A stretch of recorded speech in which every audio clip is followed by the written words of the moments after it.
So welcome, Odessa, to Thank you. Nice to be here. Thanks for welcoming me. Yes, I am in a forest. I actually live here since COVID because we moved out of the city and then we were like, why should we move back in? I love that. I wish we could see have you do a scan of probably not, but I'd love to see when I think of a forest and I think of the Czech Republic, I think, oh my gosh, how beautiful. I probably could give you a scan, but I don't know if the light will reflect off of the windows. I can try if you like. Yeah, I'd love to just have a quick little squizzo. Let's see if you can see that. Oh yeah, beautiful. Yeah, so this is wood preparing to be cut, and yeah, that is that is the forest. And do you get snow there as well in the winter? Yes, we do. We're actually at a slight elevation, although obviously for the rest of the world, this is nothing. We're around 600 meters. So we get some snow, but since the last few years, it hasn't been very, there hasn't been a lot of snow in the last few years. Cool, cool, cool. Well, I'm just making sure. Sorry, I just realized my phone is not on silent, and I should have checked that before. I hate it to ring. Anyway, that's the way to go with the flow in this podcast. But firstly, super thrilled to have you on board, and we've got a lot to unpack and chat about today. I'm going to say today. You're the executive director of the Gary, which is a global arena research institute, and you're the visionary behind the next 100 symposium. So you're bridging advanced technology like AI and machine learning, and then you're obviously working in the socio-economic and political analysis, but you're also then doing behavioral science and working with leaders. Super smart. I want to hear all about it. Tell us a bit about your journey and what you're currently doing by this point in time. Sure. So yeah, it's it's quite vast and there's a lot. But at the same time, we've figured out, I wanted to say we're believers, but that's not true. We know that everything is so connected that it's impossible to separate things. It's impossible to separate politics from the economy, from society, from energy, from all these things, like the energy sector and advancement in green energy and trying to utilize what we have on this earth. And at the same time, behavior, which is kind of my hobby. Behavior science, everything, behaviors behind everything, because obviously it's humans that decide what the systems are going to be, that discuss international relations, that discuss at local communities what's going to happen, what kind of paint you want on the big building in the center of the capital. So it's humans behind all decisions. So behavior science for me has become this epic little thing that I can dig my teeth into, and it just you start seeing that everything makes a little bit more sense because you understand how things are formed, how people make decisions, what motivates them, and ties into leadership. So this is something that you know a lot about. Um, you can see what kind of leader someone's going to be, or you can see what kind of leader they are based on a lot of factors. And you can you don't even have to necessarily ask them and they tell you all the details, which they probably won't. You can look into what their body language reveals. You can look into what their past decisions have been, their childhood, all those cliches about your childhood forming the rest of your life are actually true, like delving into all this psychology and neuroscience. It's all true. So my journey has been that I've always been a really good networker. This is something I started I when I was can like tell. I can 16. already tell with your energy and just, yeah, I love it. Keep going. Sorry. And based also on like my childhood, my mother is an artist, and my both my parents are art collectors. So I grew up in a sort of eclectic, crazy environment where everything goes. And so when I was 16, I was sick and I missed the day where we could sign up to something called Model United Nations at my school. This was in high school, and I didn't recover in time to be able to sign up. So I Googled Model United Nations and I found some online in Holland, in the Netherlands, and I signed up. And because my high school was called English College in Prague, they thought I was at university because you had to be a university student to join the United Nations, the regular ones.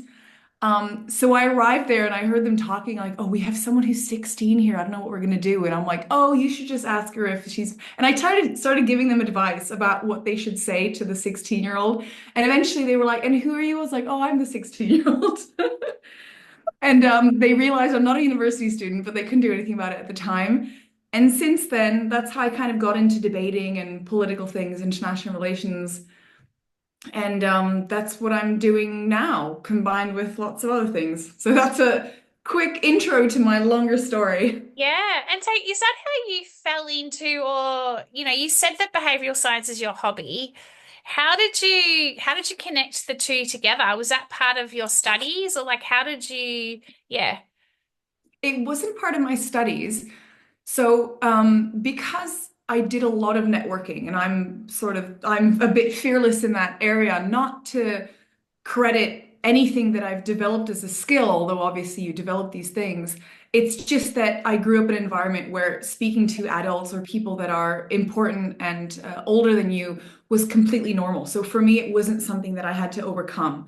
So just to be clear, everyone that does have to overcome this, I'm with you. And it's not something that I just Yeah. magically came up with. It's something that I grew up with. So thankful for that. But um, it's because I was so good at networking and I could identify it and I could tell people how to do it. I started giving workshops on networking, and then I got really into behavior science. And obviously, all my devices then now feed have for the last 5 years have been feeding me stuff that's more academic and more technical. And I've just become so interested in it that I've now become an expert basically. And now I do workshops on behavior and I do workshops. Like yesterday, I was in another city in the Czech Republic giving a workshop to a group of young people from all over Europe about confidence and authority and leadership and networking. And it all sort of ties together. And now it's become an obsession.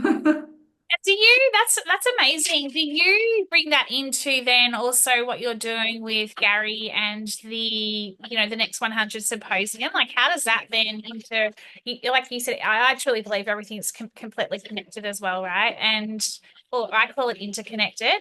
And so, like, as much as it's your hobby, you're working with a team, you're working with a lot of different leaders, you're a leader yourself. Do you Yes. use a lot of what you've researched, studied, etc., around behavioral science in the businesses you're in or the organizations you're in? Yes, every single day, all the time, I use this knowledge. So obviously, I go to a lot of meetings, and in meetings, you need to be able to read the other person. You need to be able to, whether you're doing, let's say, a pitch, and you might want to feed from the reactions of the silent person in front of you. So you might, based off of their body language, you might think, oh, they're really interested in this part. I will give more information on this. Or even like, oh, he's not interested in this part. I'll just skip over it. And you can just read it from their signs. You can also tell what kind of a person someone is, so what they're interested in. So somebody might be more interested in um, significance, having a platform to show their abilities, having a platform to basically show off. I'm kind of like that, obviously. I'm in this podcast. But you might have someone who's more of an intelligence person. So they're interested in the data, the facts, the information. They want to show off what they know. They want to know what you know. That's what might attract them to you. You might have someone who is interested in strength and power, and they want to see if you're able to face things, if you can respect their strength, and they respect discipline and things like that. So if you're able to sort of read what kind of a person you're speaking to, you can then lean into those needs, lean into those things that they're interested in. And the same thing for a symposium. So the conference that we organize, you want to be able to have the best combination of people on Yeah. stage that will create the best panel about whatever we're talking about. And I do prep with them, and I give them tips on like what we're most interested in, and maybe you could do this angle, and maybe this is how you can speak. I use also behavior to know what the environment should look like. Mm. So things like a blue background makes everybody feel more calm. That's why most logos in the world are blue. Um, Same thing with lighting, like how people feel different. So if you have a spotlight and they can't see the audience, it'll be a different kind of performance, not necessarily worse, but different to when they see the audience and they might interact with how people are expressing their reaction to their speech. If it's kind of dimmer, people feel more comfortable because they can sort of go into more of like a bar-like conversation and be more relaxed. Whereas if everything is super light, then it's kind of a clinical surrounding and Yeah. it's very, you're talking about defense, for example. So there's loads of stuff where you can use this when you're speaking to other people and creating environments for what kind of performance you'd like to have. And I do the same thing with my posters. So if I have a more chilled out podcast, I didn't change this today. I might bring my more like movie posters and like Guinness poster in the background. Whereas if I have a serious conversation, I have my, well, not the Guinness poster, but I have my artist who's actually just a really good artist, and I'll put those posters behind me to sort of make me more, make the atmosphere more serious.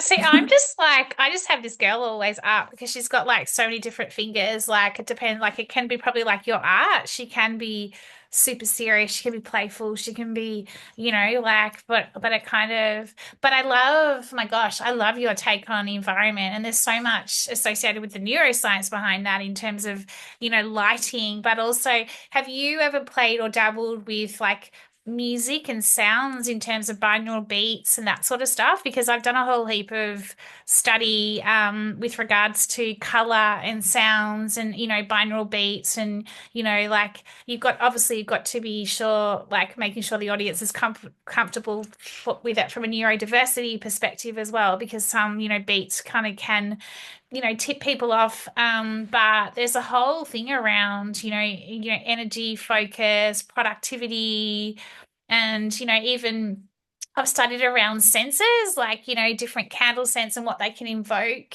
Have you played with any of those sorts of things when it comes to the environment that you're talking about and getting the best performances out of people, if you like? I mean, I wrote it down because I need to look more into it. And I'd love to hear more from you because that is so interesting to me Yeah, I and can share something some we stuff with you haven't gone after. into too much. I do think about it a lot, but the conferences I do are quite um, serious, even though that doesn't mean that you don't impose culture into it. So we do actually, what am I saying? One thing, every single symposium of ours always starts, the both days that we do it starts with the Beatles' Magical Mystery Tour. And it's when you play that song, it's just full of energy, but it's not like too much energy, like this isn't going to be taken seriously. And also, the first lines are come on, which like, or come together, or something like that.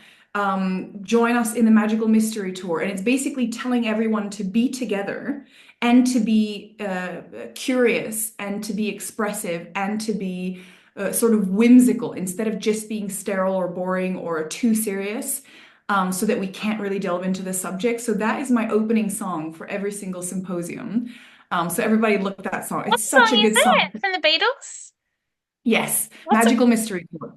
Magical Mystery Tour. I feel like I know it, but I'm going to write that down myself. But Yeah, I can't think of it. write it down. I'm going to have to put It's on. so good. It's got the exact perfect amount of energy versus like being too calm or too much. It's just, and the lyrics, everything just ties in really well. So look that up.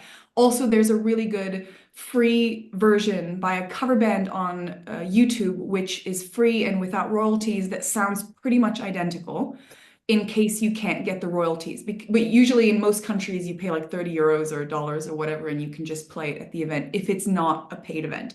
So just for that, yeah. But in terms of music, so for example, we always do dinner. So usually with conferences, you have a dinner for the speakers and the important people and the sponsors so that you can mingle and form deeper relationships and so on, and drink a lot of wine, obviously.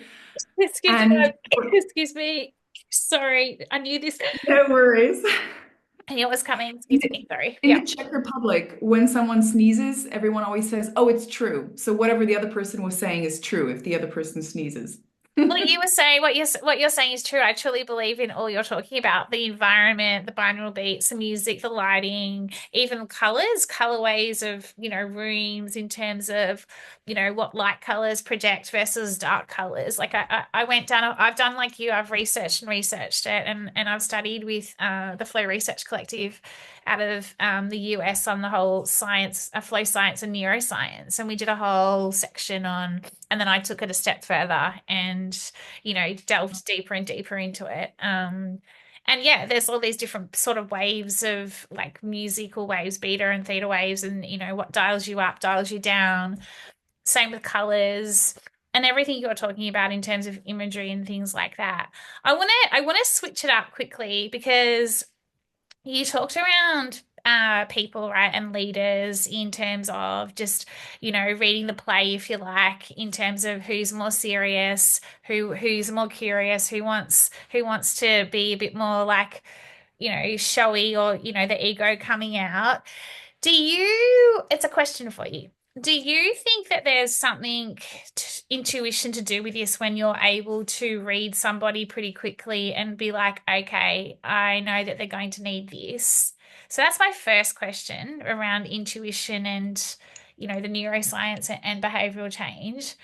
And the second question to this is around, do you think that there's something connected with, and I know you said everything's connected, like an introvert versus an extrovert and, the different personality types? Yes. So let me start with your second question because that's a really easy one. The surprising thing to know is introverts are much better at being in uncomfortable environments and doing public speaking or networking because they're used to it. They've always been uncomfortable with it, which means it's something that their brain has learned to overcome throughout their whole life. So when you put them in like a networking situation and they don't like being around loads of people or being having to be put in the spotlight, they're more likely to succeed in that situation because they're used to being that uncomfortable around people.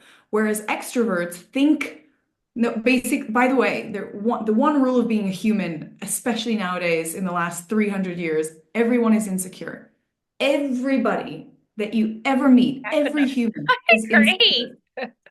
So and as soon as you realize that, as soon as you know that, then when you look around, instead of looking at people that you might feel, um, um, what is it called, inferior to, or you might Inferior. feel that they have some sort of aura of importance and you don't have the guts to walk up to them, or maybe you don't even have the permission or right to walk up to them and start talking to them, they are also insecure and probably really grateful for you to come up to them so they don't have to stand alone in a corner and look like fake text and stuff.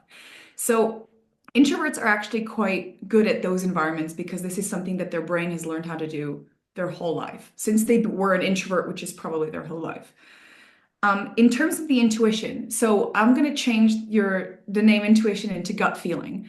Yeah, So 100%. Same thing. Yep. Yeah, yeah, yeah. yeah, same The thing. gut So one. intuition, gut feeling. So delving into my knowledge of neuroscience now, the mammalian brain, which is the oldest part of our brain Yeah, besides the reptilian brain, which is just the brainstem basically, the limbic system is around 500 million years I old. So know. this is the system that when you notice a shadow, you go, "Oh, am I going to be eaten by a dinosaur?" Right? So this is something that never goes away. It's the strongest part of all your gut feelings, all your intuition, all your senses is still going to be to protect yourself from a possible danger, which is why we have so much anxiety, which is why our first reaction to a stressful situation is to start feeling insecure, maybe shake, maybe our breathing goes up, our heart rate goes up, we start sweating. And it's difficult to remember what we wanted to say because the blood flow goes to our mammalian brain instead of our neocortex, which is where logic and reason and language are. And So the your newest gut part of the brain. Yes. So the neocortex neo new, this is the newest part of the brain. It's Yeah. the youngest part to have developed. And it's also not the first or even second part to take control in any kind of situation. So what you need to do is you need to divert blood flow from the mammalian brain and your fear center in the limbic system to the neocortex where there's reason. You can do that by quickly coming up with some sort of logic equation, like what's 7 plus 4? 11. Okay, what's 11 times 2? 22. And then by the third equation, you're like, why am I doing maths? I know what I wanted to say. I'm back in my Yeah. neocortex, back in control. I'm back into my thinking brain. So, but the gut feeling, going back to intuition, is so important because that's basically the smartest part of our brain. It's not where language resides, which is why you don't get a text message to your brain saying this person is full of shit. you just get a feeling and you don't really understand what it is until you try to interpret it, which most people don't. If you're a behavior scientist, you do it all the time. You're like, get a gut feeling and you immediately try to identify it and put words to it from your logic brain. You're like, oh, okay, I can see the signs that this person is insecure around this, is stressed because of this, clearly needs to go somewhere because you're looking at his watch. I mean, really basic things like that. And then you can translate your gut feeling into what like reasonable things that you can understand. But the gut feeling isn't connected to language at first, which is why it's a gut feeling instead of you knowing exactly what's happening in terms of words and logic and Yeah. understanding it. But it's super important and it's usually correct. I That's what I would totally say. agree. And the reason I asked it is because like for me, there's all this research being done currently around, like get accessing your gut feeling or your intuition and the neuroscience behind it and how the two they're starting to see these synergies. I was wondering if you had heard anything about that from a research perspective, and I guess that's the whole component around where you access this flow state because the two coming hand in hand together. What do you see as probably the biggest opportunity when it comes to really leveraging this behavioral science in the form of leadership, and how do leaders tap into this more and more, coming back to like even when you were just talking around the oldest part of our brain and the newest part of our brain. It's not something that is common language, if you like, in terms of if you start talking to leaders around, well, this part of your brain and this part of your brain, like I always think about it, and obviously myself studying, flow science and neuroscience as well. You have to bring that practicality to it so that the leader, and you gave some practical examples, but in like, in the organizations you're in and you're when you're dealing with really complex problems and working with the team, how do you bring that into play as well in terms of so that you can get them out of, like if I think about the amygdala, right? The oldest part of your brain, like you said, it's there with us constantly. I call it the killjoy, the joy killer, but also it blocks you from solving problems. It wants you to stay stuck. It wants you to keep always thinking the same way you've always thought. It's quite rigid because it's like I say, it's a dinosaur. So how do you work with leaders, or how do you work with your team, for example, to get them out of like being stuck with or connected back to the dinosaur? How do you get them out of it from a behavioral science perspective? And that's probably a big question, right? But It's a big question. I mean, I have answers for you. I'm just worried this is going to be a 12-hour podcast, ideally. I told you we'd But probably talk for a bit, but no, that's okay. That's fine. it's okay. If it's okay, in that case, one, I'm actually quite saddened to hear that you associate the amygdala with like negative things. Because for me, everything in your brain is a tool, right? And Mm. the reason why your amygdala, which is like the emotional center of the brain, is so strong, but also so important, and it's been developed for so long, is Yeah. because it literally helps you all the time, because that's what alerts you to things. And I think instead of, for me at least, instead of thinking about it as in how do we stop the amygdala or how do we get out of the amygdala, it's more that once you understand what's happening, you can just use it to go back into your neocortex, or you can just use it Yeah. to react. So, for example, my boyfriend, he flies a small plane just as a hobby. And sometimes we have friends or family that would like to fly, but they're scared of flying generally, or they're scared of flying in a small plane, like this is a four-seater plane.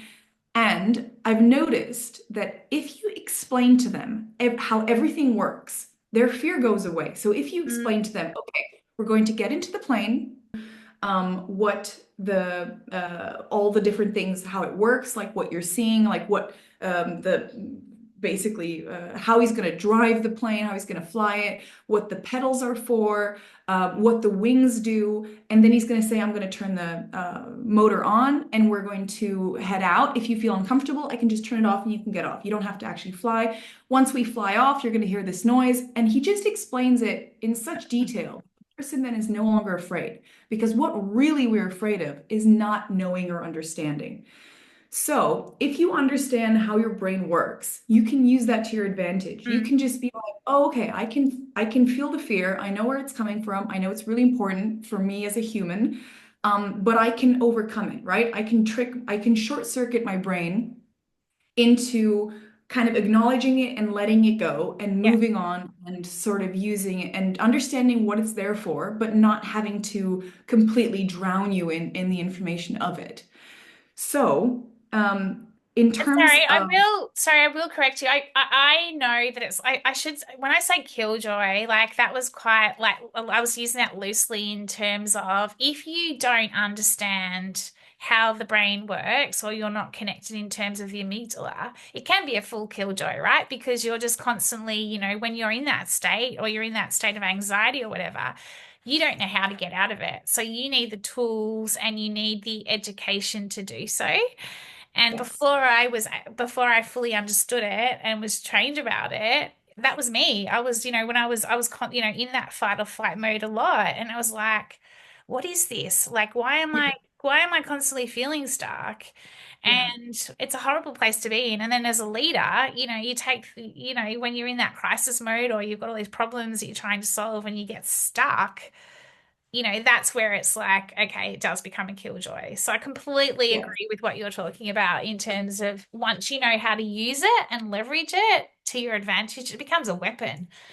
yeah. Yeah. So, connecting it to what you said about the leaders, um, it's something that one, if I'm in like a one-on-one or like a workshop situation, I will explain the neuroscience bit for exactly the reasons I just said with the plane. Because as soon as you understand it in those terms, you can overcome it in a much easier way. Um, I also tell them, like, because I don't like to say like 11 ways to be confident or 3 ways to Yeah. whatever. That's not gonna work. It might work short term or superficially, but it's not gonna stick. It's not gonna create those long-term bonds or understanding between humans. But one thing that you can fake it till you make it because the brain works on practice. So if you practice, let's say, using like if you take up more space, like the Superman pose and all that kind of stuff, or like just putting your elbows out, if you take up more space, your brain will feel more confident and calm. So Mm, even if you don't actually feel that, if you make yourself put your arms out and take up more space, and if you make yourself lift your chin up so that there's more space between your ears and your shoulders, you will actually start to feel confident and so on. If you do it more, your brain will associate it with that as a pattern. So you can practice and train yourself to be confident in a less emotionally or verbally associated way just by physically doing things that people do when they're confident or when they feel comfortable. So you can fake it till you make it by doing this sort of stuff. But at the same time, like the more you understand it, the easier it is for you to get into it, for you to sort of memorize it and think, oh, I understand what's happening right now. And that's really useful. And in terms of when I'm dealing with leaders rather than training them in like how to be better leaders or how to use behavior and body language and things, um, I firstly, you always acknowledge everyone is insecure, everyone is going through something, right? This leader is either going through something personal, or he's going through something at work, or she's had a bad morning. It could be anything. And as soon as you understand that, you never react to the mask that that leader is wearing. You yeah. react to the person under the mask, right? So you ignore their attempts at being antagonistic or at Sabotaging. belittling you. You just ignore that and treat it as a symptom of suffering. So you don't actually feel insulted. You just kind of go, oh, this person must be suffering if he's acting like this or she's acting like this to me. And you ignore that. And once you are still continuously warm to the other person and you're kind of understanding and you're just speaking to the human underneath the mask, they will sort of melt and they'll be like, oh, I feel really comfortable with this person. And clearly, this person is not like, because status and hierarchy is something you should never worry about. But No. if it exists in terms of like a company, and this is your boss or this is someone you have to work with, a client maybe or a partner or something, then you have to deal with it anyway. And you can, if you're respectful and acting on the same hierarchy level on a human basis, not on the, corporate hierarchy, then that person will respect you. That person understands, okay, this person knows how to do their job. This is a serious professional. This is someone who understands other people. It doesn't mean this person is, what is it called when you don't do what your boss tells you to do, like you're insubordinate. It's not an insubordination. It's not disrespect. It's just that this person has it together. They know what they're doing. And they're speaking to me on a human basis, but still on a professional level. Yes, this is your boss or whatever. But it's important to never think of yourself as a lower human or a I agree. superior. Gosh, I so agree. And I've always been like that. I've always said to, you've just hit a few like really key points there in terms of one is you never know what's going on behind closed doors with whether it's a client or whatever. And a classic example for me once, I had this client once and she was just not a morning person. And yet we were always presenting work to her in the morning and she'd rip it apart. And then just one particular day, and I always knew her coffee order. This is when I was like a junior years and years ago, right? And I was just like, I was just curious. And so I just said to her this particular day, hey, I won't name names, but I just said, hey, like, are you a morning person? And I actually just asked, you just ask the question. And I asked the question, are you a morning person? And she turned around and said to me, no, I'm not. I hate morning meetings. And we just had this one-on-one chat, right? And she was just like the full leader, like you're talking about, right? So the two connected together because I was just treating her like a human. I wasn't scared that she was this like way higher, more senior person than me at that point in time. I just asked her a human question that, are you a morning person? And so I said to her, well, what would happen if we changed all our presentations to you so that they were like mid-morning or the afternoon? She said that'd be amazing. And that was it. It was Yeah, one thing, and it changed so our simple. whole relationship. It changed our whole working relationship. She signed off on all the work all the time. She was in such a better mood. She was laughing, but she used to come to these meetings so pissed off. We were all on edge. Everyone was just like, oh, and it's just like you say, everyone's a human. There does not need to be all this hierarchy or order.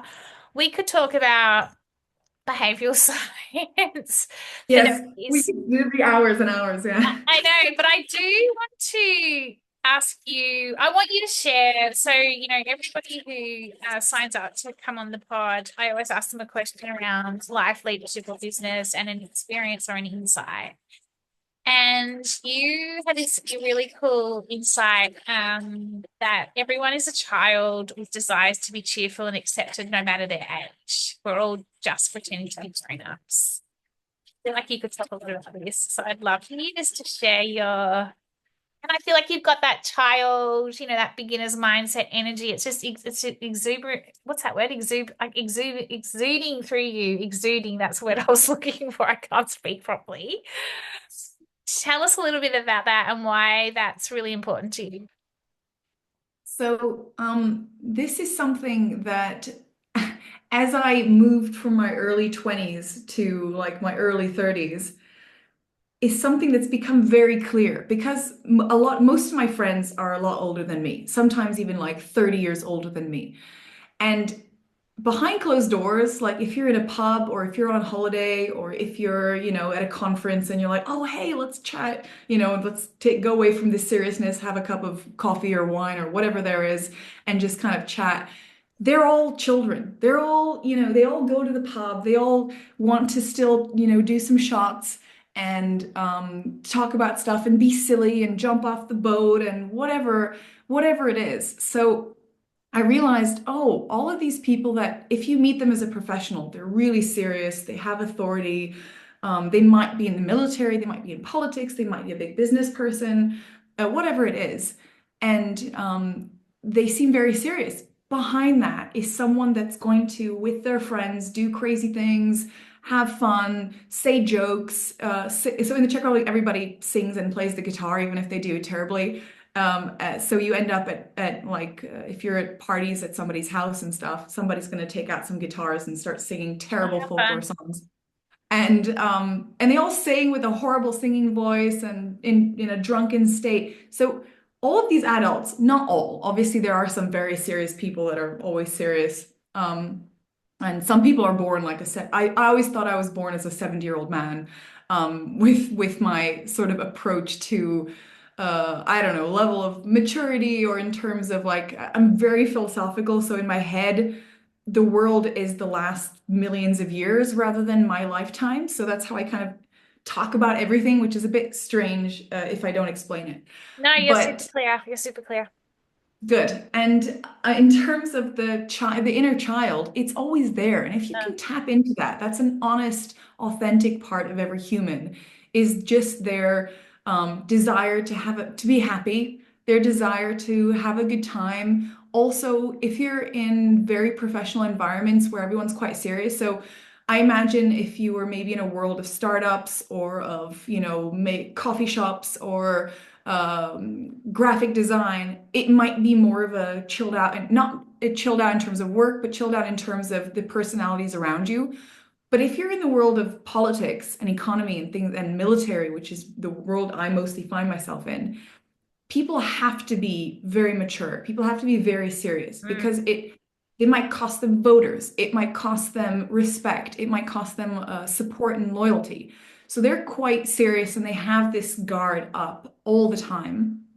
And you can see how being able to be a curious, joyful child is something that they wish they could be more. So if you can tap into that and bring that out in them and make like a joke on the side or say something silly or whatever, then it will tap into that inner child that they don't have, they get to express as much. I do have friends that are actors and they can act like children all the time. They're quite free in that sense, and they can just continue what they were doing in their early 20s for the rest of their life. They don't need to put on a suit and um, not make jokes and movies and create scenes all the time.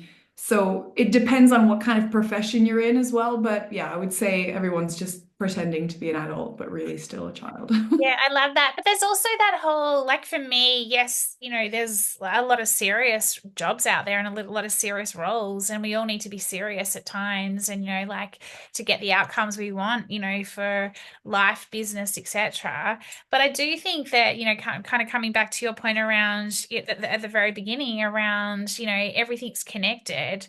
If we're not connected to our inner child, if we're not connected to our soul, if we're not connected within, no matter what type of leader or what type of any type of profession we're in, well, then we're not being our authentic true selves. And so you can be connected to your inner child, you can be connected within, and that doesn't mean you have to be then silly, because you're silly in a silly role, for example. It's just that you can bring that. For me, it's that beginner's mindset. You can bring that curiosity, you can bring that kind of different way of thinking, and that's still connecting back to your inner child. I have one last question for you, and it's all related to everything we've talked about today. But obviously, AI, machine learning, and in what you're doing with that in business as well. Do you think that it will hinder, or do you think it will empower could be the wrong word, like everything we've been talking around, like connected, inner child, everything, behavioral science, like for humans, that we're all, on the same playing field, etc. What's your view on AI and machine learning, and what role do you see it playing amongst all of this? I haven't thought about how much of a role it plays in terms of behavior and just, how to be a good human, how to be successful at being yourself or you're a human. It definitely helps a lot in terms of studies that we can Yeah. do, in terms of collecting data or the data that we already have, being able to use that in machine learning to create patterns and understand. Mm. That's very helpful. In terms of so it's important to understand that AI machine learning is a bunch of code, right? It's a human person that writes a bunch of mathematics and code and creates models and patterns and AI and machine learning. It isn't some alien that's come from another planet and created stuff that we Yeah. can't control. Like everything created is created by humans. So if a Mm. human decides to create AI that will help you make your coffee in the morning, then that's a human making it. If a human decides to make an AI that's going to make you feel terrible about your life and feel like you're not enough and you need to buy all these products, again, that's a human behind it. So it's just a tool, right? It's a really powerful tool. So if people have the money and the expertise to create an AI that will, like, let's talk about, well, let's not talk about because that'll be really depressing. Social media generally, like when you scroll through ads and you scroll through videos, the algorithm created is that the first and fifth video is going to be something that you love to watch, right? Then there's on the second video, it might be something that creates an emotional crack. Like you might see a Mm. dog with puppies that's being saved, and you're like, oh, it's a good thing that they saved these puppies and someone's taking care of it. And it creates like this crevice, emotional crevice into your brain. And then the third video will be an advert because you're now suggestible to what you're going to see. Oh, exactly. Social media has created that the third or fourth video that you see is an advert. And suddenly, because of that emotional experience that's brought you up and down, you might buy that product. One, it's your choice to be on social media. Two, it's their choice to create a product that will bring in loads of revenue, right? Every business wants to bring Yeah. in money. It's their choice to use neuroscience and trick you into doing that. And it's also your ability to learn that that's what's happening and trying not to just buy everything that's being Mm. suggested to you. So, yes, it's all about learning. It's all about understanding all the things at play. And no, it's not fair that everyone gets to be succumbed to this because not everyone has the interest or time to learn all these things. Like people have children, people have jobs, people have stressful things like trying to survive in a world where the prices of food are going up, Yeah. where Inflation. connectivity is going down. So I completely understand that not everyone is able to learn everything there is and be a great citizen and a great user of social media. But at the same time, we can't blame AI. AI is literally just mathematics. It's all goes back to the humans that create it. But yes, I think it's a wonderful tool if used well. The same way that the internet is amazing, right? People all over the world can study online, like in countries that don't Yeah. have great educational systems. But it also comes with cyber threats. It comes with hacking. It comes with internet childhood porn. It Mm. comes with horrible things. So everything that you create can be used for great things and can progress our society into being more equal, but it also will progress us into being less equal and the gap will divide. So but we have to remember there's a human behind all of this. It's not some AI, it's a human that's decided to use it. I love that. And so I guess, yeah, I guess for me, it's not a question really. It's what would be your tip for this week for leaders? And I haven't played with this one yet, but I'm playing with it. I'm being formless. What would be your tip this week for leaders when it comes to just being more human? I would say that true confidence is listening to people and to really understanding what your team is saying, what the dynamics are. Fake confidence is taking away or belittling other people because you need that confidence, so you make other people smaller around you. And true confidence is comfort and being calm and relaxed and receptive to what's being said to you, what's happening around you. And being a leader is something that um, gives you have responsibility for other people. It doesn't mean you get to take credit. It doesn't mean you get the title and you're important. Being a leader is being responsible for other people, for helping them grow. It's not just taking credit and like being at some top level position so that you can put it on your CV.